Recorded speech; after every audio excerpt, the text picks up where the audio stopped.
Hi, everybody, and a very warm welcome to Cultural Communication Confidence with me, Victoria Reynoldson. And I'm very excited. I have a guest with me here today, Prina Shah, all the way from Perth, Australia. Thank you so much, Prina, for joining us here today. Hello, Victoria. It's great to be here. Thank you so much for the invite. Absolutely. Well, when I started following you, I think we got introduced through a common connection. I knew I would love to have you on this podcast. And there is so much here for the listeners and people who watch this to learn. And particularly because I love the way that you talk about you want to make work more meaningful. So Mhm. tell me, why isn't work meaningful for many people today? Let's get into it. Let's get straight into it. So I have been researching this and working on this at length, Victoria. As you know, my Mm. book, my upcoming book, which is out shortly, is called Make Work Meaningful: How to Create a Culture That Leaves a Legacy. And the first chapter actually talks about that feeling that a lot of my clients and a lot of the people that I've worked with have. You have reached the apex of your career, Victoria. You should be happy. You should be shouting from the rooftops. But internally, something doesn't feel quite right. There's a feeling, that meh feeling. Something is amiss. So I've been really working hard, long and hard, to consider what that missing piece is.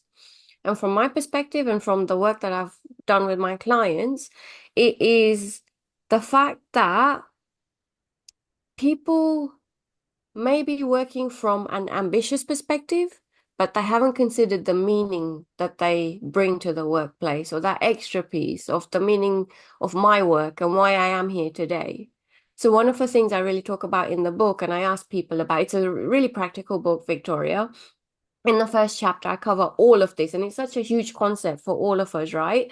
I don't know about you. You've worked in corporate jobs before. I have as well. And it looks wonderful on your CV, but internally you think, that's all right. Mm. So one of the questions I ask in the book is, have you been dragged into your career? Victoria, you're such a specialist in this. Come, join my team. Victoria, you're so excellent at this. Come, work on this project. So have you been dragged into your career, or have you actually driven it?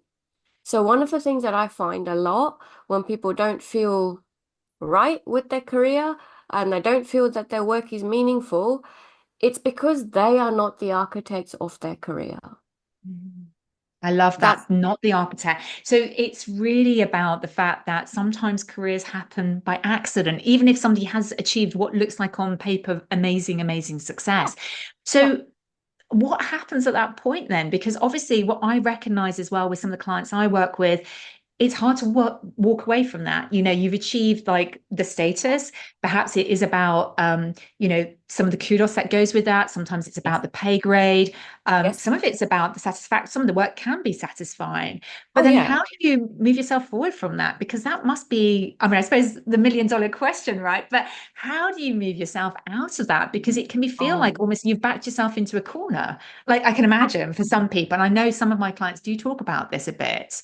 yeah, beautiful question. So again, this is more the case of, I don't know, you work in this similar manner as well. It's understanding yourself first off. So understanding first off, oh, was I actually dragged into this career or did I drive it? So it's doing a bit of an audit on yourself first off to really consider what's happened in your career. That's step number one. And then step number two is, okay, that's happened, whatever's happened, whether you've been dragged into your career or you have driven it, there's something that's happening that you're feeling still that's not meaningful from a career perspective. So what is it? Let's tap into that. And I call it the achievement and legacy paradox. Yes, you may have achieved so much in your career, but have you left a meaningful legacy, or are you starting to leave a meaningful legacy? The leaders I've worked with who leave their little breadcrumbs of legacy are far more happier than the ones who are ambitious, full stop, and focus on achievement, full stop. So that's And the other Prina, factor. I'm sorry to sort of jump in, but I just want to be clear because so when you talk about legacy, because that Yeah, feels like a really big, massive. weighty word, Yeah. and legacy might sound like I've got to do something No. enormous. But when you Yeah. say breadcrumbs are legacy, I'm like, Yeah. ooh, what does that actually mean? What does that look like? Let's discuss that then. So legacy, yes. Legacy from a perspective of, semantics is, oh, what legacy do I want to leave for the world? No. What legacy do you want to leave for your current job or for your current project?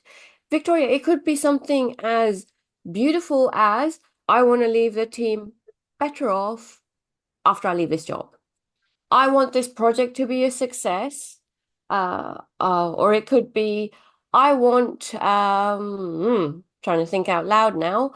I want to leave the financial accounts far better off than when we started off with. So that is your little legacy because you've been working on it. You've been working damn hard on it. So it's tapping into you and what drives you Mm. for the current state that you're in to leave that little breadcrumb right now to get you to that next stage. So Mm. I have a whole self-assessment in the book as well to consider what kind of legacy you want to leave. So, legacy from a perspective, that word does scare people, and thank you for bringing that up as well. You could be an individual contributor within a workplace. You could be a leader within the workplace. You can be a team within a workplace, or you can be the executive team. Mm. What legacy do you want to leave? So if you look at it from that mini perspective of legacy, of what good do we want to do? How do we want to make this workplace better right now, in the Mm. next year, in the next 2 years? It's far more achievable and it's far more graspable if you can get that, Mm. yes, yes, I can do that.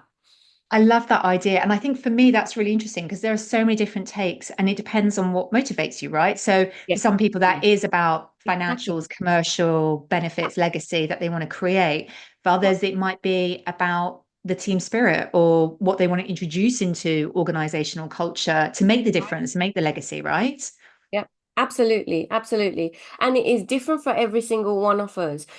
Absolutely so. And that's what the book taps into and gets you to pull out for yourself. And this is one of the things, let's be honest, the workplace often doesn't get you to do that because you've got your performance and development plan. That's very linked to that strategic goal, to the organization's needs. But what are your needs? Mm. That's where I'm trying to get people to get to. So what about you? What do you need? And I think Yeah. often that's the missing piece that people haven't considered because we go down our merry way. That's how we've Yeah. all been conditioned. And a lot Mm. of workplaces, Victoria, also we they pitch people against each other, so they create that competitiveness. Mm. So if you and I are peers and we've got that whole, the ranking system of our performance and performance related pay, if we're in that kind of world as well, then we kind of battle against each other rather than work together. So the book tries to undo that kind of stuff as well and tries to look at you from that holistic perspective as to what you need to be that architect of your own career and what are your needs to make work meaningful and how do you move from ambition to meaning now in your Yeah. career as That's so brilliant. I love those ideas and those concepts are really resonating with me. So being the architect of your career, really thinking about meaning rather than ambition for its own sake, although ambition can be a positive thing as well. And well. so that's about making meaning for individuals, ourselves, like really, Yes. and it sounds like it's very practical kind of advice and tips and exercises in the book, which is great. I'm curious though, for the people who are leaders of teams already, how can they understand how to make work meaningful for their team? How do they take that approach? Beautiful, beautiful. It's a very similar approach to the kind of work that you do, Victoria. So I know that you get individuals to understand themselves, but then we have to articulate our needs as well because, hey, people can't read my mind. So we have to articulate our needs as a collective, which is that team perspective. And then the leader needs to understand everybody's needs and create a cohesive unit which drives and propels the team forward. And without that understanding of each other and that deeper connection that I know you really talk to at length, we don't have that meaningful work. We don't have that meaningful camaraderie either. We're not going Mm. to have meaningful conversations otherwise either. Yeah, talking from a comms perspective, and if we don't connect properly, there's such a missing piece there, which I feel is potentially a real loss for individuals, teams, and organizations. And all of the buzzwords, we talk about belonging, we talk about psychological safety, all of the good stuff. Why are we still going on and on and on about that? We've known about this for years. We're still Mm. talking about it. Something is still missing. So, from the perspective of the individual, tap into yourself. From the leader's perspective, you really need to know, obviously, yourself, but then really need to tap into your team's perspectives and their needs as well. And at that executive level, we take it up a notch to really understand what the external world needs from your organizational perspective, and then how you can bring your people along that journey as well. Um, yeah. And I mean, I know the world of work has rapidly evolved over the last few years, right? I mean, that Oh, goes without saying. But yeah. what I'm really curious, like this is we're recording this at the end of 2024, in case Yeah. anybody's watching in the future on the replays. So I'm really curious, like, what do you see as the real challenges for leaders right now? Like, what's sort of really top of mind for the people you're working with and supporting in this space? Okay, there's a few things. So the real challenges for leaders, because of the fact that we are working in such a global and diverse, beautiful manner. That's a good thing, but there's also a bad thing that comes from that. And I call that Lone Ranger teams, Victoria.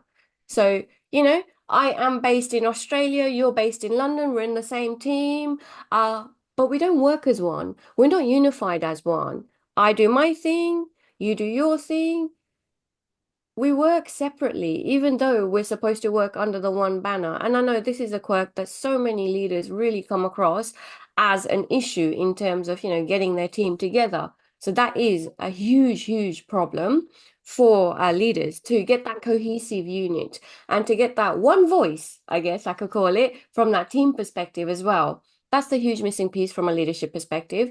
The other missing piece, I know you really talk at length about this as well, is getting people to connect with each other in that one-to-one perspective as well. The other thing I really talk about in the book is creating moments that matter. Now, Oh, this tell me isn't, more about that. I like that. Moments that matters. And what does that look like? yeah, so it's not fluffy stuff like, the generic town hall meetings. That's the traditional stuff, which are brilliant things and we still need them. But what are the moments that matter specifically for your team? So, for example, I've managed many a HR team when I was working in corporate days, huge teams. The moments that mattered for my teams varied from team to team based on the culture, based on the capability of the team, and based on their needs as well. So for one team, for example, moments that matter, we would break down projects. We'd have a post-mortem and just rip the whole project apart and say, okay, what was the good, the bad, and the ugly about this? And let's document all of this. That was a moment that really mattered because we were heavily project focused. For another team, we were doing really well, really high achieving. So moments that mattered for us in that respect for that team was getting together to celebrate. Donut dates Mm. is what I used to call them. So we used to have donuts together. They were brilliant moments that mattered. So for yourself as a leader, if you're listening to this, or a team member, if you're listening to this, what are the moments that really matter for you, which aren't there yet? What can you create? And there's so much that we can do from that perspective, and communication and cross-cultural communication absolutely comes into all of this as well, as you know. Yeah, moments that matter. You have to create them for yourself. The other bugbear that I really have, Victoria, if we're talking about this, is that organizations rely heavily on culture surveys and this tool and that tool. Now, the issue that I have is that this tool, this culture survey tool, has its own lingo. It doesn't have your lingo. It doesn't have Mm. your own vernacular of your organizational culture or the way that you want to lead or the way that you want to drive the organization or the team. So I say rip up that kind of lingo of other culture surveys and whatnot and create your own way and your own language, to make work more meaningful. What is it that really resonates with your people? Because telling them that, human synergistics, we need to be more achievement focused or more human, self-actualizing. That's fluffy words. That means nothing to me. It's just, in one ear and out of another. So what is it that you can do to create a shared language within the workplace as well, which is really, really important, which I know you talk at length about. Yeah, I love that. And I think for me, that's really interesting because we often hear these, like you talked about buzzwords like Yeah. psychological safety or belonging. And Yeah. these concepts, I'm not trying to belittle them because they are incredibly important concepts I Right. also talk about in my work. Yeah. And yet they can become meaningless if we Yes. use them generically, if we are overusing them, if we're not really understanding how to apply them, actually. I'm a big one for actually getting beyond insights and going, well, what are we actually going to do about this? So I think I love what you're saying here. Deeply, deeply resonates with me. I had a follow-up question though. These moments Oh, of meaning, I love this idea of creating meaningful moments.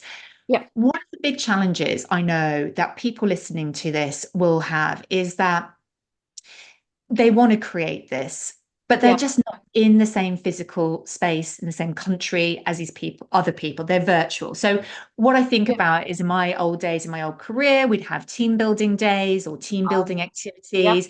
Some of Yep. it was more fun oriented, some of it was more social, Yeah. and informal and spontaneous, like drinks. Mhm. Sometimes it was more about really focusing on our team spirit and a more focused, structured approach. Yeah. How can teams do this today, or how can leaders really create more meaningful moments that when they're just not in the same place, that it's a totally virtual team? Because that's a question that comes up time and time again for me. Excellent question. I'm working with quite a few global teams actually, Mm. on all of this. So you can do this. So the wonder of technology, first off, let's use it wisely. Mm. Okay. So we have so much technology at our hands. Let's use it wisely and let's not overwhelm people. Let's not have a million things on Teams, on Messenger and whatever else happens as well within your workplaces. Let's keep it simple. And you still can have decent development sessions online, by the way. And I know you do many of them as well, don't you? So it Yeah. can be done, and it is being done globally. It is being done virtually as well.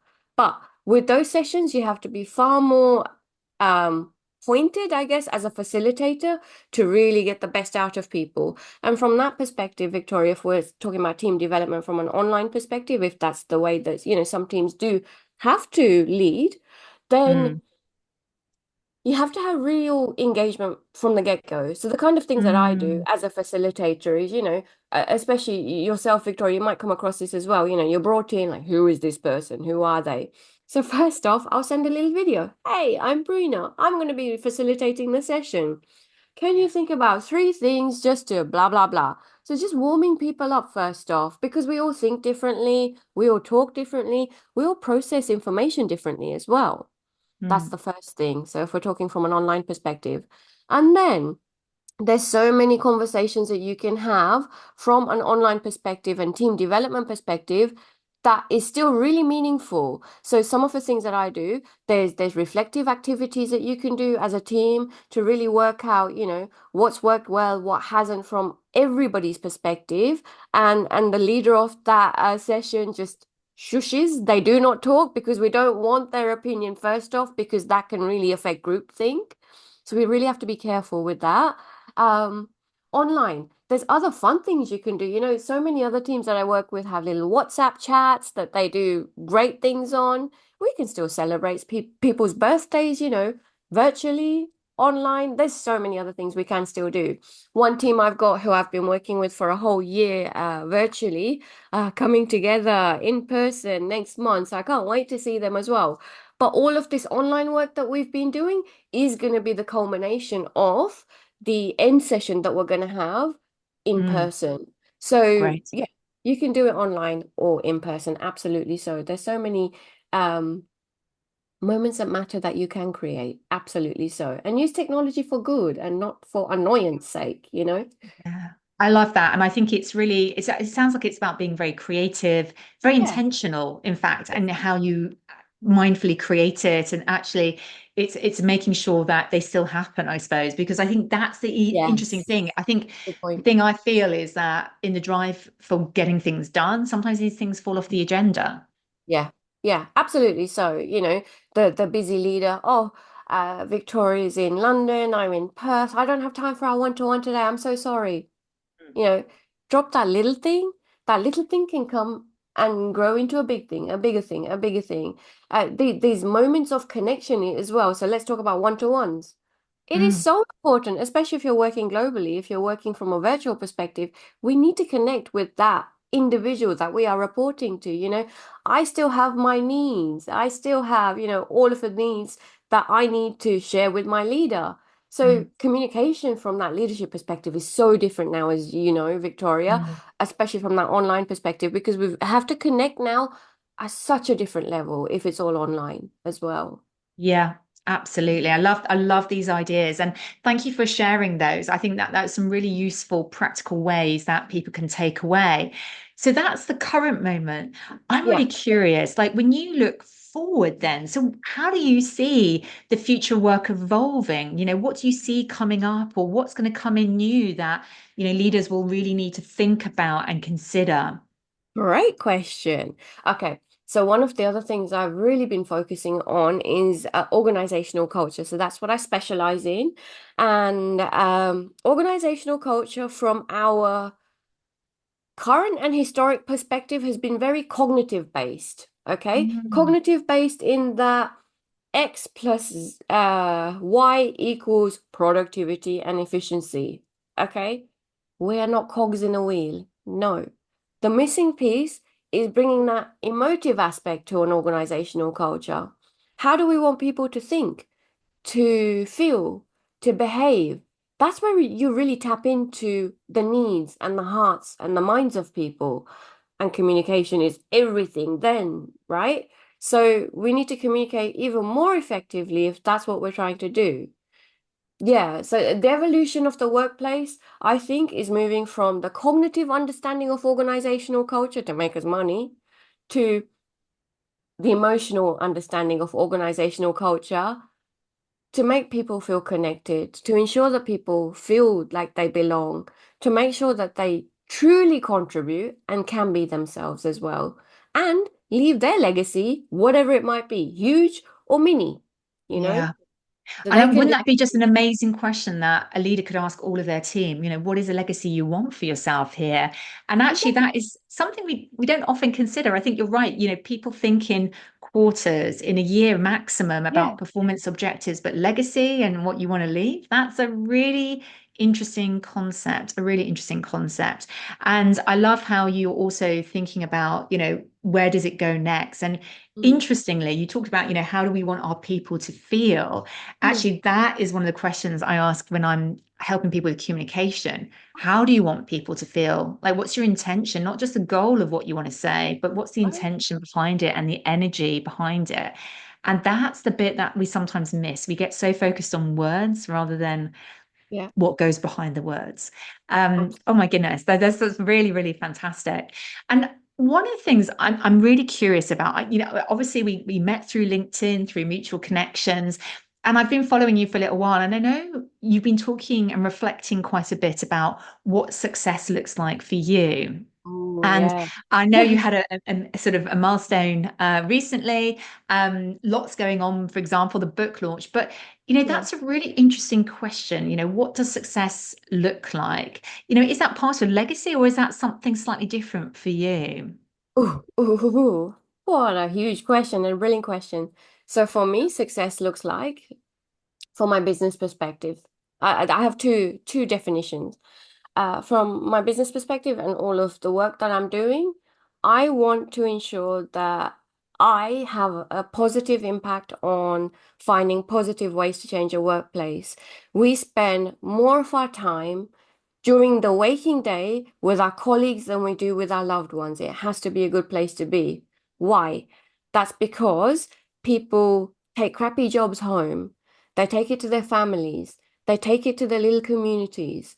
They take it to their societies. And then the world is impacted by crappy jobs as well. Like there's that outer effect as well. So we need to make work meaningful and we need to find positive ways to change a workplace. That's my mission for my business. Personally, for myself, I've had many a reflective moment. I turned 45 recently. I've become an author. So there's big milestone moments. My mum's been here from the UK as well. So, when your parents are here, you get especially reflective. My personal legacy is to secure a good future for myself and for my mum's future as well. Yeah, that's That's my personal. amazing. Yeah, And what yeah. amazing, amazing. I mean, congratulations, first of all, for the birthday, for the book, which is incredibly exciting. But Mm, also, I think, you talk quite a bit. I noticed, you talked on recently about your mum and the reflection that comes with her being there for you. And I think that's a really interesting point about, you were there revealing personal things about yourself as Mm. a leader, a thought leader. And actually that invited other, reflections and comments from other people about their own personal, what's going on for them personally. And I thought that was a really, I mean, that's not a guaranteed process, but that idea of, as a leader, opening up and sharing more about what's going on for you and how that then comes back as well from others. It's huge. And just asking people, how do you define success? As you just asked me, we all have such a different definition of it. If you just take one thing from this episode, please go and ask your people, your team who report to you, leaders, how would you define success for yourself? And listen to Mm. the conversation that comes, or you will be so, so pleased with it. And then please take action and do something with that as well. Yeah. Brilliant. So I love that. So one takeout, how do you define success for you? So asking your people. That's a brilliant, really brilliant takeout. So thank you so much, Prina. Now we've mentioned the book a few times. Do you want to just talk a little bit about kind of when the book's coming out, when people can get hold of it, where it's available? Just because obviously we have a very global audience here. I'm sure many people will want to follow up and perhaps get hold of, some of the practical exercises and tools that you talked about here today. Absolutely. So my book is called Make Work Meaningful: How to Create a Culture That Leaves a Legacy. It's a super practical book. It is on sale on Amazon from the 23rd of October. So Google it. Yep, just check on Amazon, Make Work Meaningful by Prina Shah. And I'll give you the link to it as well, Victoria. Yeah. Excellent. We'll make sure we have the links there. I know I'll be getting my copy as well. Looking forward to reading this and, many, many congratulations. I know how big a thing it is to not only write a book, but actually to get it out into the world, to really kind of make sure it's out there. So I'm sure that's going to be an incredible resource for the leaders and future leaders who are listening. Fantastic. If people, obviously there is the book, if people want to follow you, want to find Oh, out yeah. more about you, to listen to the podcast, can you just remind people where are the best places to kind of Yeah. connect with you then? Absolutely. So LinkedIn is my office, I call it. So connect with me on LinkedIn. Prina Shah is my name. Instagram is my playground. So you'll see a lot of personal stuff, behind the scenes, all of the crazy stuff that goes on. So Prina.Shah on Instagram. And my podcast is called Ways to Change the Workplace. Excellent. And it's a great podcast. So I do highly encourage everybody to go and have a listen. And again, we'll put all of Prina's links in the show notes so you can go and follow her, listen to the podcast, get the book. Amazing. Prina, Mm. thank you so much. I've greatly, greatly enjoyed this conversation. And I found it really, really kind of thoughtful about this idea of what does it mean to have meaningful work. And this, various sound bites I've had in my head around, being the architect of your career, Mhm. the breadcrumbs of your legacy, asking people about what success looks like for them rather than assuming your version is everyone's version. There's been such richness here. And I'm deeply appreciative of you joining us when it's, I suppose, reasonably late for you in Australia, but to share all this wisdom. So thank you so much. I really, really appreciate it. My absolute pleasure. I have loved it, Victoria. Excellent. And I'll look forward to seeing everybody next time on Cultural Communication Confidence.